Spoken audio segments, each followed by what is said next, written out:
एक प्रेमानंद महाराज जी का एक स्टेटमेंट आया था रिगार्डिंग द रिलेशनशिप और लिव इन रिलेशनशिप जो आजकल बहुत फेमस हो गया है यंग यूथ्स में, उसके ऊपर आप क्या कहेंगे? देखिए, प्रेमानंद महाराज जी ने जो स्टेटमेंट दिया था उसको सोशल मीडिया में और ऑनलाइन बहुत ही गलत तरीके से मिस इंटरप्रेट करके लिया गया है। और जो उनका कहना था उसको काट कर और तोड़ मड़ोड़ कर पेश किया जा रहा है। प्रेमानंद जी महाराज अपने जगह पे बिल्कुल सही थे और कहीं से भी गलत नहीं थे। आप अगर किसी को लिविंग पार्टनर चूज कर रहे हैं तो आप थोड़े दिन का समय दीजिए, उनको समझिए और उनसे, उनके घर वालों से आप बातचीत करिए। अगर लगता है कि ये रिलेशनशिप आगे जाएगा तभी आप उनके साथ कोई भी रिलेशनशिप, कंसेंसुअल रिलेशनशिप को बनाइए।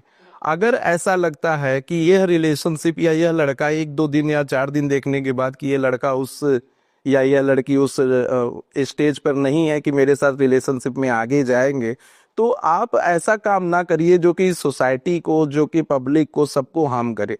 जहां लिविंग रिलेशनशिप की बात आती है वहां प्राइवेसी की भी बात आती है।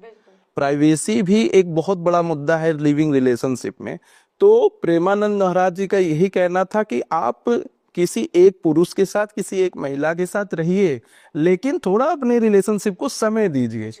बिकॉज जब तक आप समय नहीं देंगे तब तक आप उस इंसान को जान नहीं पाएंगे। किसी से 1 घंटे मिलना, 1 दिन मिलना, 1 महीने मिलने में आप नहीं समझ पाएंगे। और यही एक रीजन है जो आज डाइवोर्स के इतने ज्यादा केसेस पड़ रहे हैं। यही रीजन है क्योंकि फैमिली में समय नहीं मिल रहा है एक दूसरे को जानने का, उनका माइंड मिल रहा है कि नहीं, उनके कंसेंट आपस में एक दूसरे के मिल रहे हैं कि नहीं, उनकी लिविंग स्टैंडर्ड मिल रही है कि नहीं, कि कौन कैसे रहेगा और कितने समय आएगा। आजकल तो हस्बैंड वाइफ दोनों वर्किंग है और अगर दोनों आपस में सहमति बनाकर कोई काम नहीं करेंगे तो कितनी बड़ी प्रॉब्लम क्रिएट होगी। इसका जीता जाता उदाहरण है कि इतने सारे केसेस डाइवोर्स के फैल रहे हैं। तो मुझे लगता है कि वो स्टेटमेंट कहीं से भी गलत नहीं था, लोगों को गलत तरीके से उसे बताया गया।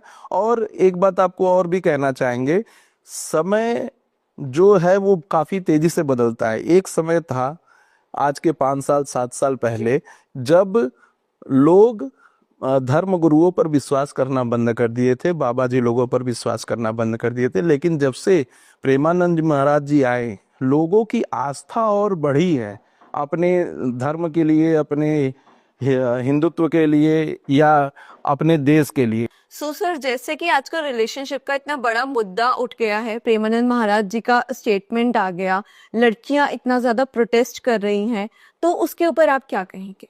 देखिए, सबसे पहले तो मैं बताना चाहता हूँ कि प्रेमानंद महाराज जी का जो स्टेटमेंट आया था वो सिर्फ लड़की के लिए नहीं आया था, वो लड़कों के लिए आया था और दोनों के लिए था। वो ये जनरल न्यूट्रल स्टेटमेंट था कि कोई भी लड़का या कोई भी लड़की अगर किसी के साथ शादी के पहले 3-4 बार अगर किसी के साथ रिलेशनशिप में रह रहा है तो शादी के बाद वो क्या कर रहे हैं कि जल्दी जल्दी फिर उनको जो है डाइवोर्स के लिए फाइल कर दे रहे हैं और जिससे केसेस भी बढ़ रहे हैं और समाज में लोगों का एक अविश्वास बढ़ रहा है शादी के प्रति। आजकल किसी भी युवा से पूछिए तो वो शादी करने के लिए तैयार नहीं है। पहले ये ऐसा नहीं होता था, अभी के समय में ऐसा हो गया है कि जो भी युवा है उससे अब अगर आप पेरेंट्स पूछते हैं कि आप शादी करना चाहते हैं तो वो पहले तो नहीं बोलता है, क्योंकि इतनी ज्यादा प्रॉब्लम हो गई हैं। डाइवोर्स से लेके कई केसेस में मर्डर भी हो जा रहे हैं, जैसा आप जानती ही हैं। तो ये सब मुद्दे की वजह से ऐसी चीजें हो रही हैं। और लिविंग रिलेशनशिप, देखिए मैं फिर से कह रहा हूं कि लिविंग रिलेशनशिप 2 एडल्ट के बीच में विद फुल कंसेंट बनता है। तो अगर आप किसी के साथ रहना चाहते हैं तो आप रहिए, उनके साथ समय बिताइए, उनके साथ उनको जानिए, रखिए, बाहर घूमने जाइए। जब भी आप कंसेंसुअल रिलेशनशिप में आते हैं तो उसके पहले एक थोड़ा टाइम दीजिए, उनको समझिए। समझ जाने के बाद आप फिर उनके साथ रहिए रिलेशनशिप में। ऐसा कोई नहीं मना कर सकता, इवन कि कॉन्स्टिट्यूशनल राइट्स हमें प्रोटेक्ट करते हैं कि जब 2 मेजर हैं तो उनको कोई नहीं रोक सकता कहीं भी बैठने से, कहीं भी बात करने से। तो सबसे बड़ा मुद्दा यही है कि क्या प्रेमानंद महाराज जी का बयान एक लोगों के लिए था या दोनों के लिए था। तो मेरा ये मानना है, और जैसा कि महाराज जी का बयान भी है, कि ये जनरल न्यूट्रल स्टेटमेंट था। ये लड़कों के लिए भी है, लड़कियों के लिए भी है, ये कोई पर्सनल ना ले इससे, और ऐसा नहीं है कि सिर्फ लड़कियों के लिए है। जी।